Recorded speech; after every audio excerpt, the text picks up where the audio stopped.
আমি মিলন পিটখানা। আমার ওই একটা ফ্রড হয়েছিল হোয়াটসঅ্যাপ কলে। আমার বন্ধুর অ্যাক্সিডেন্টের খবর দেয় এবং রাত্রিবেলা ছিল।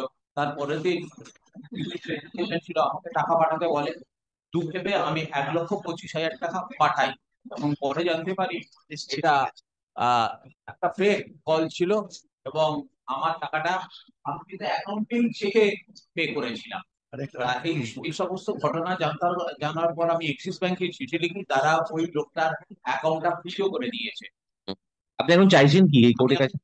এক্সিস ব্যাংক থেকে টাকাটা চাইছি যে আহ, আপনার কেস হয়েছে তো, এফআইআর হয়েছে তো? হ্যাঁ, তাহলে তো ওই কোর্টে চাইবেন যে কোর্টে মামলা আছে। এখান থেকে চাইছেন কেন? এখানে স্যার পুলিশ তো কোনো অ্যাকশনই নেয় না। হাওড়া হাওড়া থানার হাওড়া থানার কোনো হোয়াটসঅ্যাপ চ্যাট বার করার মতো তাদের কোনো জায়গা নেই। সাইবার আমি ওটা বলছি না, আপনি তো এখন এসছেন আপনার টাকাটা যাতে ফেরত পান। হ্যাঁ, অ্যাকাউন্টটা ফ্রিজ হয়েছে, টাকা থাকলে দেবে। 70,000 টাকা আছে। আছে।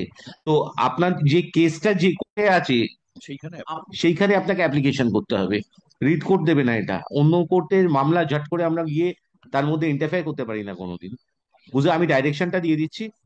ওই ম্যাজিস্ট্রেট যার কাছে এই মামলাটি আছে, আপনি গিয়ে অ্যাপ্লিকেশন করবেন, ম্যাজিস্ট্রেট নেসেসারি ডিরেকশনস দিয়ে দেবে। There is no such prayer also before your lord. In any event, my lord can pass that order. Yes, yes.